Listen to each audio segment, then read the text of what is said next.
자카르타 시내를 가로지르는 트랜스 자카르타 버스 안은 습한 열기와 사람들의 웅성거림으로 가득했다. 오후 5시 30분, 퇴근 시간의 피로가 눅진하게 깔린 버스 안은 마치 거대한 숨통처럼 쿵쿵쿵 하고 느리게 움직였다. 에어컨은 제 역할을 하지 못하는 듯했고 땀 냄새와 음식 냄새, 그리고 매연 냄새가 뒤섞여 코를 찔렀다. 사람들은 서로에게 기대거나 스마트폰 화면에 얼굴을 파묻은 채 침묵을 지키고 있었다. 버스 중앙, 겨우 빈자리를 찾아 비집고 들어선 아유는 길게 한숨을 내쉬었다. 50대 후반의 그녀는 풍채 좋은 몸집에 햇볕에 그을린 듯 깊고 풍부한 초콜릿색 피부를 지닌 흑인 여성이었다. 그녀의 둥근 얼굴에는 인자한 인상이 배어 있었지만 눈가와 입가에는 수많은 삶의 흔적과 고난을 이겨낸 깊은 주름이 새겨져 있었다. 곱슬거리는 앞으로 헤어스타일에는 흰머리가 듬성듬성 섞여 세월의 흐름을 말해주었다.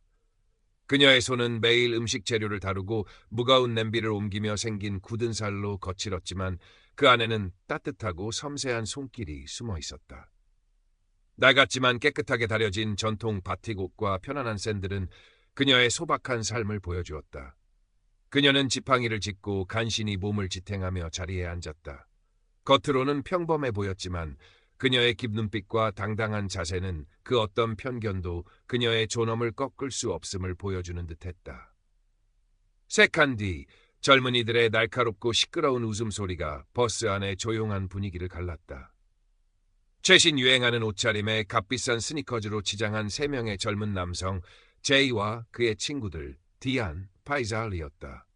그들은 소위 인플루언서처럼 보였고 스마트폰을 들고 끊임없이 무언가를 찍으며 자신들의 다음 콘텐츠를 찾고 있었다. 그들의 눈빛은 장난기로 빛났고 그들의 시선은 버스 안을 훑다가 아유에게 멈췄다. 그녀의 넉넉한 체구와 깊은 피부색은 그들에게 완벽한 조롱의 대상처럼 보였다. 제이의 눈이 번뜩였다. 그는 친구들을 팔꿈치로 툭 치며 속삭였다. 저 아줌마 좀 봐. 대박 콘텐츠 각인데. 디안과 파이잘이 낄낄거렸다. 아유는 창밖을 응시하며 아무런 반응을 보이지 않았다. 흔들리는 버스 창문 너머로 자카르타의 복잡한 거리가 흐릿하게 지나갔다. 노점상들의 행렬, 낡은 건물들 사이로 솟아오른 고층 빌딩들, 그리고 그 너머로 희미하게 보이는 빈민가의 풍경이 스쳐 지나갔다. 저 아줌마, 버스 좌석이 터지겠네. 옆자리에 앉으려면 돈 더 내야 하는 거 아니야? 제이가 갑자기 큰 소리로 외쳤다. 그의 목소리는 버스 엔진 소음을 뚫고 날카롭게 울려 퍼졌다. 친구들은 더욱 크게 낄낄거렸다. 버스 안에는 순식간에 팽팽한 긴장감이 감돌았다. 일부 승객들은 젊은이들을 흘끗 보았고 또 다른 승객들은 아유를 바라보았다. 하지만 대부분의 승객들은 고개를 숙이거나 스마트폰 화면에 시선을 고정한 채 아무것도 듣지 못하는 척했다. 불편함의 기색이 역력했지만 아무도 개입하려 하지 않았다. 아유는 좌석에서 미동도 하지 않았다. 그녀의 눈은 유리창 너머의 세상에 고정되어 있었다. 그녀가 그들의 중얼거림을 들었는지 어떤지 아무런 기색도 보이지 않았다. 제이는 아유의 반응 없음에 더욱 대담해졌다. 그는 자리에서 일어나 버스가 덜컹거릴 때마다 몸을 좌우로 흔들었다. 왜 말이 없어? 고양이한테 혀라도 물렸나, 아줌마? 아유의 손가락은 자신도 모르게 지팡이를 더욱 단단히 움켜쥐었다. 하지만 그녀의 표정은 여전히 침착했다. 그녀의 눈빛에는 인내심, 어쩌면 어떤 희미한 섬광이 스쳤다. 그녀는 천천히 고개를 돌려 제이의 시선을 마주했다. 그리고 그 짧은 순간 무언가가 변했다. 그녀의 눈빛에는 분노도 두려움도 없었다. 그저 주변의 공기를 잠재우는 듯한 조용하고 흔들림 없는 강인함만이 있었다. 제이는 잠시 망설였지만 그의 자존심은 그를 멈추게 하지 않았다. 버스는 덜컹거리며 계속 달렸고 승객들은 침묵한 채 긴장했다.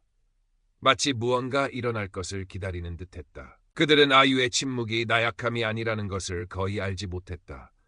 그것은 선택이었다. 곧 모든 것을 바꿀 선택이었다. 10대들의 웃음소리는 더욱 커져 버스 벽에 부딪히며 관심을 요구하는 듯했다. 빨간 후드티를 입은 소녀는 더 가까이 다가와 비웃는 목소리로 말했다. 왜 그래, 아줌마? 우리랑 말하기에는 너무 잘났나? 그의 친구들은 낄낄거렸다. 덩치 큰 소년이 합세했다. 아마 우리 말이 안 들릴 거야. 보청기라도 필요하세요? 아유는 여전히 자리에 앉아 있었고 지팡이는 이제 그녀의 무릎 사이에 굳건히 놓여 있었다. 그녀의 얼굴에는 어떤 감정도, 조롱이 그녀의 침착한 외면을 꿰뚫었다는 어떤 기색도 드러나지 않았다. 하지만 굳은 살 박힌 그녀의 손은 낡은 지팡이를 아주 미세하게 더 세게 움켜쥐었다. 그녀는 잠시 바닥을 응시하며 마치 현재의 순간에 자신을 단단히 붙잡으려는 듯했다. 이때 아유의 뇌리에는 수십 년 전 그녀가 자카르타의 북적이는 시장에서 처음 아유의 따뜻한 부하얌이라는 작은 노점을 열었을 때의 기억이 스쳐 지나갔다. 어린 시절부터 그녀는 피부색과 넉넉한 체구 때문에 놀림과 차별을 겪어야 했다. 시장에서 마찬가지였다. 한 번은 젊은 남자들이 그녀의 노점 앞에서 여기 음식은 너무 시커매서 먹기 싫다며 비웃었던 적도 있었다. 또 다른 날에는 한 손님이 그녀의 체구를 비웃으며 아줌마 몸집이면 부하얌 솥도 혼자 다 먹겠네라고 말했던 적도 있었다. 그때마다 그녀는 지금처럼 침묵했다. 분노가 치밀어 올랐지만 그녀는 그 분노를 억누르고 오직 음식에만 집중했다. 그녀의 침묵은 나약함이 아니었다. 그것은 그녀의 생존 방식이었고 수많은 편견 속에서도 자신의 존엄을 지키고 가족을 부양하며 자신만의 사업을 굳건히 일구어낸 그녀의 전투였다. 그녀는 그 모든 모욕을 삼키고 오직 맛있는 음식을 만드는 일에만 몰두했다. 그녀의 부하얌은 곧 시장에서 가장 유명한 음식이 되었고 그녀는 사람들에게 아유 아주머니로 불리며 존경받는 존재가 되었다. 그 모든 과정이 그녀의 지팡이처럼 그녀의 삶을 지탱하는 힘이 되었다. 통로 건너편에 앉아있던 젊은 여성 리마는 불편하게 몸을 뒤척였다. 그녀는 10대들을 경계하는 눈빛으로 흘끗 보았지만 재빨리 휴대전화로 시선을 돌렸다. 회색 정장을 입은 한 남자는 넥타이를 고쳐 매고 신문의 얼굴을 더욱 깊이 파묻었다. 그의 불편함은 명백했다. 아무도 개입하고 싶어 하지 않았다. 빨간 후드티를 입은 소녀는 침묵의 비웃음을 흘렸다. 저것 좀 봐. 그는 친구들에게 몸을 돌리며 말했다. 저 아줌마는 자기가 우리보다 너무 잘났다고 생각하는 모양이야. 뭐야, 무슨 여왕이라도 돼? 맞아. 또 다른 소년 파일이 거들었다. 그 지팡이로 우리한테 작이라도 수여할 건가, 아줌마? 조롱은 날카로웠고 그들의 목소리에는 젊음의 무모함이 묻어 있었다. 그들은 아유의 침묵과 승객들의 불개입에 용기를 얻어 더 크게 웃었다. 아유는 살짝 몸을 움직이며 고개를 기울였다. 마치 자신만이 볼 수 있는 먼 기억을 관찰하는 듯했다. 제이가 요구했다. 그의 목소리에는 이제 짜증이 섞여 있었다. 아니면 겁먹었어? 버스가 빨간불에 멈춰섰다. 갑작스러운 덜컹거림에 제잘거림이 순간적으로 잦아들었다. 아유가 마침내 입을 열었다. 그녀의 목소리는 낮았지만 단호했다. 존중은 어떤 사람들은 고통스럽게 배우는 교훈이란다. 그 말들은 단순했지만 무게를 지니고 있었다. 그것들은 공중에 무겁고 부인할 수 없는 존재로 떠올랐다. 잠시 동안 10대들은 서로를 흘끗 보며 어떻게 반응해야 할지 확신하지 못했다. 하지만 제이는 재빨리 회복하며 불안감을 허세로 감췄다. 오, 이제 말을 하네. 그의 목소리에는 비꼬는 듯한 어조가 묻어 있었다. 존중이라고? 자기 자신을 지킬 용기도 없어서 겁먹은 사람이 할 말은 아니지. 아유는 살짝 고개를 돌려 소년과 눈을 마주쳤다. 너희는 강함이 시끄럽다고 생각하지? 너희는 강함이 어떤 모습인지 전혀 모르는구나. 버스는 팽팽한 침묵에 잠겼고 모든 승객들은 이제 펼쳐지는 드라마에 완전히 몰입했다. 소년의 친구들조차 확신하지 못하는 듯 보였고 그들의 웃음은 불안한 미소로 바뀌었다. 신호등은 초록불로 바뀌었고 버스는 덜컹거리며 앞으로 나아갔다. 승객들은 움직임에 따라 몸을 흔들었다. 제이가 아유에게 한 걸음 더 다가섰다. 그는 조롱하듯 위협적인 자세로 그녀에게 몸을 숙였다. 그럼 보여줘봐. 얼마나 강한지 보자고. 아유는 길게 한숨을 내쉬었다. 마치 앞으로 일어날 일에 대비하는 듯한 길고 신중한 한숨이었다. 그녀의 눈은 소년에게로 향했다. 침착하고 읽을 수 없으며 흔들림 없는 눈빛이었다. 교육을 받게 될 사람은 비단 소년뿐만이 아니었다. 버스 안의 모든 사람들은 잊지 못할 무언가를 목격하게 될 참이었다. 잠시 동안 버스는 좁아지는 듯했고 긴장감은 너무나 짙어 모두를 짓눌렀다. 아유는 여전히 미동도 하지 않았고 그녀의 지팡이는 두 손 사이에 굳건히 놓여 있었다. 그녀의 시선은 흔들리지 않았다. 하지만 그 뒤를 이은 침묵 속에서 그녀의 마음은 저절로 다른 시간으로 흘러갔다. 40여 년 전 그녀는 지금처럼 버스에 앉아있지 않았다. 자카르타의 땀으로 축축한 시장 골목에서 무거운 냄비를 옮기고 칼을 든 채 하루 종일 서 있었다. 시장은 헬리콥터 소리만큼이나 요란한 상인들의 외침과 손님들의 흥정 소리로 가득했다. 그녀의 몸의 모든 근육은 팽팽했고 모든 신경은 곤두서 있었다. 생존은 선택이 아니었다. 그것은 본능이었다. 그때 그녀는 겨우 소녀에 불과했다. 지금 그녀를 조롱하는 아이들보다도 어렸다. 하지만 시장의 삶은 그녀를 빠르게 늙게 했다. 그녀는 함께 노점을 꾸려가던 이웃 상인들의 얼굴을 기억했다. 불가능해 보이는 순간에도 그녀와 함께 서주었던 사람들. 어떤 이들은 이제 세상을 떠났지만 그들의 기억은 파편처럼 남아있었다. 조용한 밤, 그들의 웃음소리나 고향 이야기를 나누던 모습처럼.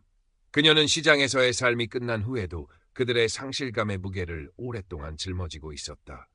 그들의 희생은 그녀의 존재 자체에 새겨져 있었다. 버스가 움푹 파인 길을 지나며 덜컹거렸고 아유는 현재로 돌아왔다. 그녀는 살짝 몸을 고추 세우고 지팡이를 쥔 손에 힘을 주었다. 그녀는 화나지 않았다. 화는 더 이상 그녀에게 쉽게 찾아오지 않았다. 그녀가 느끼는 것은 더 깊고 더 절제된 감정이었다. 이 아이들에게 아직 배우지 못한 교훈을 가르쳐야 한다는 책임감이었다. 제이가 날카롭고 비웃는 듯한 웃음소리로 그녀의 생각을 가로챘다. 왜 그래 아줌마? 고양이한테 혀라도 물렸어? 아유는 대답하지 않았다. 대신 그녀의 눈은 소년을 훑으며 모든 것을 담았다. 그의 자세, 허세, 그리고 진정한 도전의 무게를 아직 알지 못하는 데서 오는 거짓된 자신감. 그녀는 그것을 전에 본 적이 있었다. 자신이 무적이라고 생각하다가 시장 바닥이 그들에게 다른 것을 가르쳐 주어 덜은 상인들에게서, 통로 건너편에서 나이 든 한 여인이 옆에 앉은 남자에게 속삭였다. 그녀의 눈은 펼쳐지는 장면에 불안하게 향했다. 아무도 입을 열지 않았다. 아무도 개입하지 않았다. 그 침묵은 정확히 두려움은 아니었다.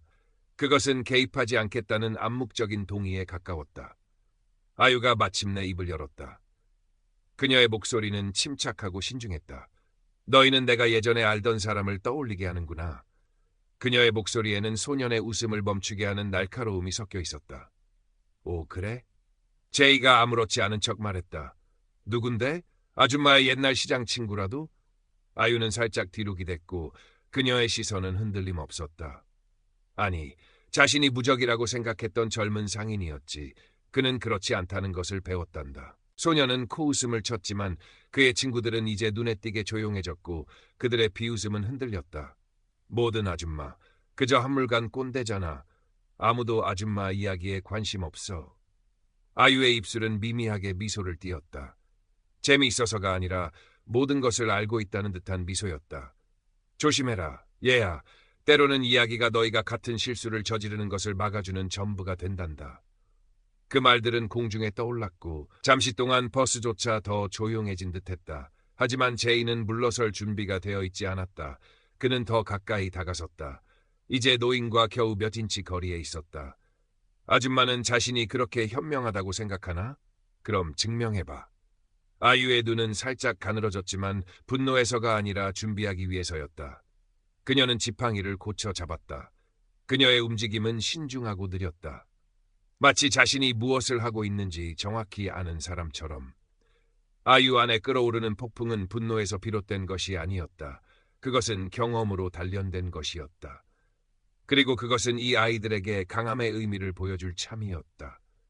버스는 덜컹거리며 나아갔고 승객들은 공간을 가득 채운 긴장감 속에 얼어붙어 있었다. 아유는 천천히 자리에서 일어섰다.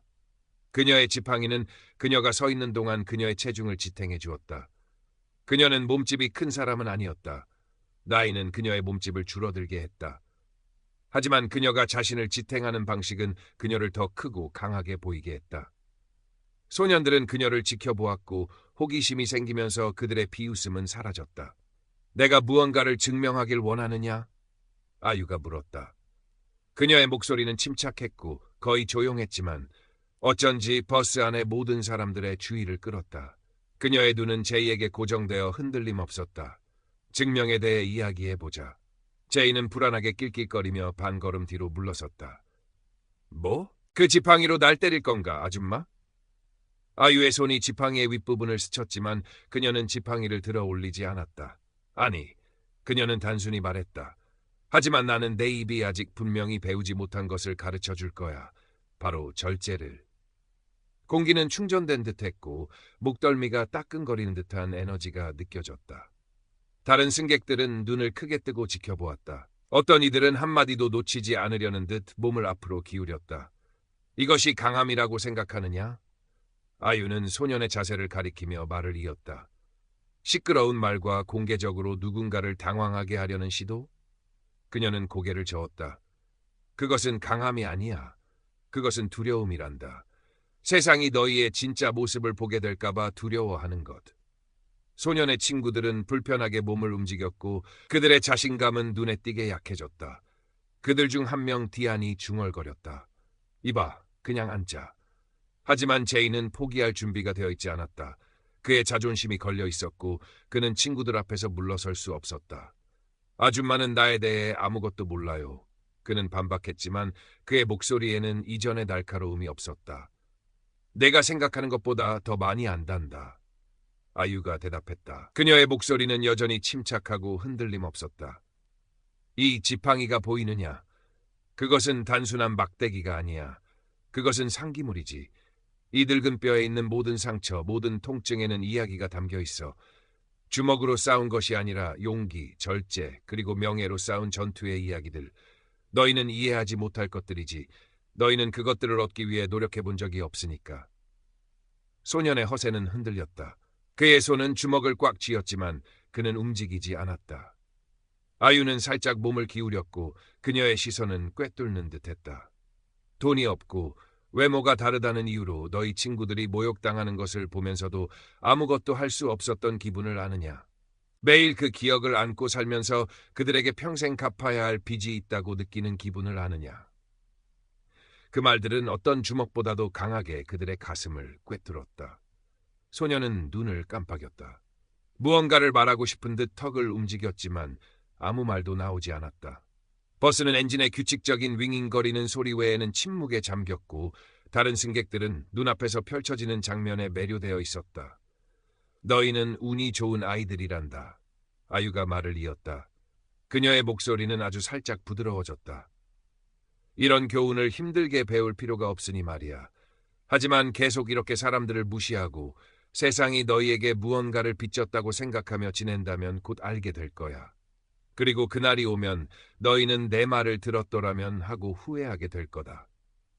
소년의 얼굴은 분노가 아닌 수치심으로 붉어졌다. 그는 시선을 돌렸고 그의 어깨는 살짝 처졌다. 그의 친구들은 아유의 시선을 피했고 그들의 이전 웃음은 이제 먼 기억이 되었다. 버스 운전사는 백미러를 흘끗 보았다. 그의 눈썹은 찌푸려졌지만 그의 손은 운전대 위에 굳건히 놓여 있었다. 아무도 움직이지 않았다.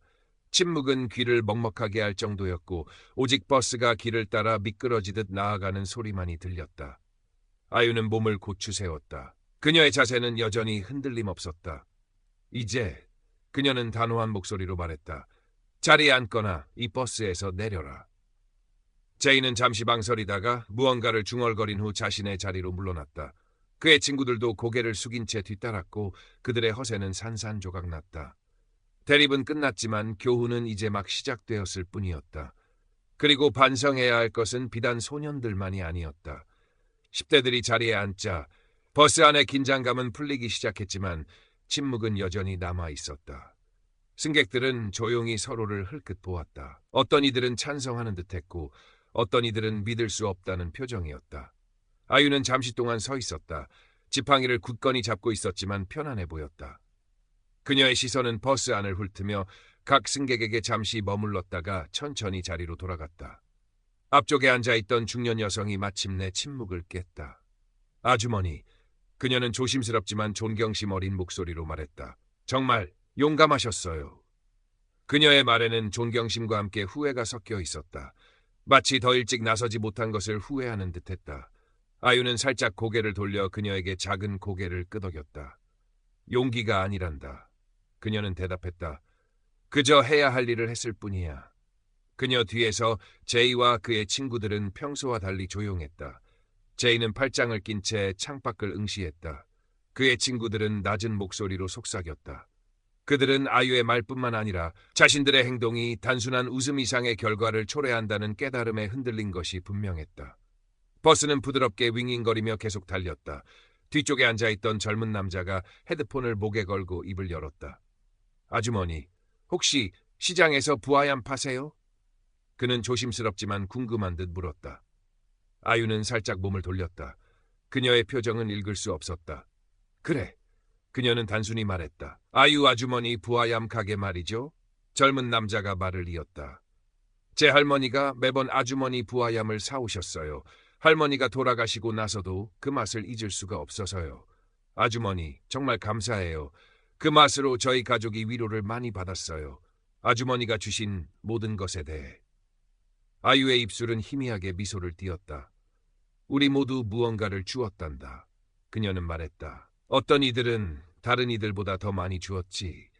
그 말들은 의미심장하게 공중에 떠올랐다. 몇몇 승객들은 조용히 고개를 끄덕였다. 그녀의 말에 무게가 가라앉는 듯했다. 버스 안의 분위기는 완전히 바뀌었다. 긴장이 있었던 곳에는 이제 성찰이 있었고 방금 목격한 순간의 중대성에 대한 공유된 이해가 있었다.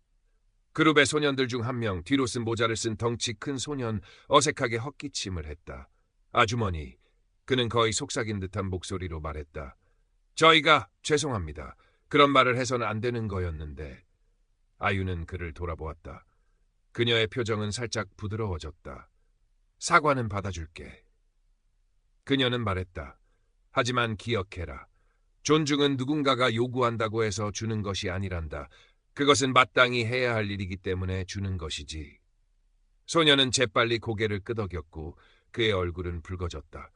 제이는 아무 말도 하지 않았지만 불편하게 몸을 움직이며 생각에 잠긴 듯했다. 버스는 다음 정류장에 가까워지며 속도를 늦췄다.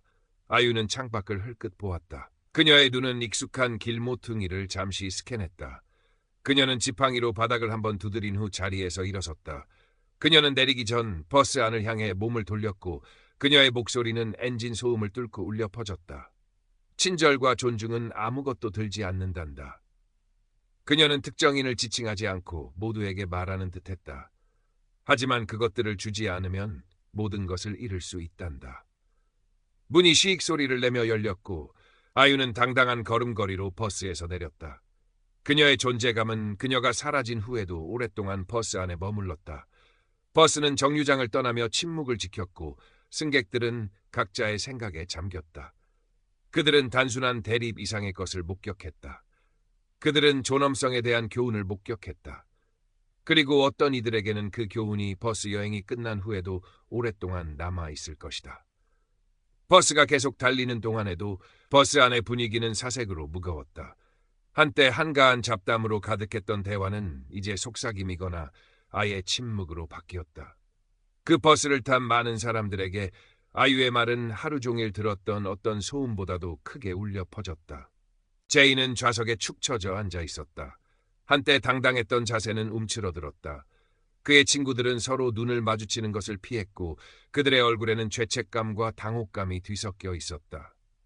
통로 건너편에서 이전에 침묵을 지켰던 젊은 여성은 이제 창밖을 응시했다. 유리창에 비친 그녀의 모습은 희미했다. 그녀는 다른 많은 사람들처럼 방관자였지만 이제 그녀는 왜 더 많은 일을 하지 못했는지 스스로에게 질문했다. 앞쪽에 앉아있던 중년 여성은 휴대전화를 꺼냈지만 사용하지 않고 무의식적으로 화면을 만지작거렸다. 뒤쪽에 앉아 할머니에 대해 말했던 젊은 남자는 고개를 뒤로 젖히고 눈을 감은 채 생각에 잠겼다. 그것은 10대들만을 위한 순간이 아니었다. 그것은 모두를 위한 경종이었다. 그 교훈은 단순히 어른에 대한 존중뿐만이 아니었다. 그것은 누군가의 여정의 무게, 그들이 싸워온 전투, 그리고 조용한 존엄을 가지고 삶을 살아가는 데 필요한 힘을 인식하는 것에 대한 것이었다. 버스가 종점에 도착하자 승객들은 각자의 방식으로 그 순간을 간직한 채 내리기 시작했다. 10대 그룹은 함께 내렸지만 평소에 떠들썩한 에너지는 차분한 내성으로 대체되어 따로 걸어갔다. 제이는 길모퉁이에서 잠시 멈춰 버스를 돌아본 후 손을 주머니에 쑤셔넣고 걸어갔다. 남아있던 승객들에게는 침묵이 많은 것을 말해주었다. 그들은 흔들림 없는 결단력으로 전달된 단순한 진실을 목격했다. 존중은 두려움이나 위협을 통해 얻어지는 것이 아니라 이해와 연민을 통해 얻어진다. 이 이야기를 보는 이들에게 묻는다. 당신 주변의 사람들은 어떤 전투를 싸워왔는가? 친절이나 존중의 한 순간이 누군가의 하루 혹은 그들의 삶을 어떻게 바꿀 수 있는가? 기억하라. 당신이 만나는 모든 사람은 당신이 결코 알지 못할 이야기를 품고 있다. 그들이 마땅히 받아야 할 존엄으로 그들을 대하라. 그리고 이 이야기가 의미 있다고 생각한다면 공유하고 댓글을 남기고 진정으로 중요한 가치를 상기시켜주는 더 많은 이야기를 위해 구독하는 것을 잊지 말라. 함께 우리는 이 교훈들을 퍼뜨리고 더 친절하고 연민이 넘치는 세상을 만들 수 있다.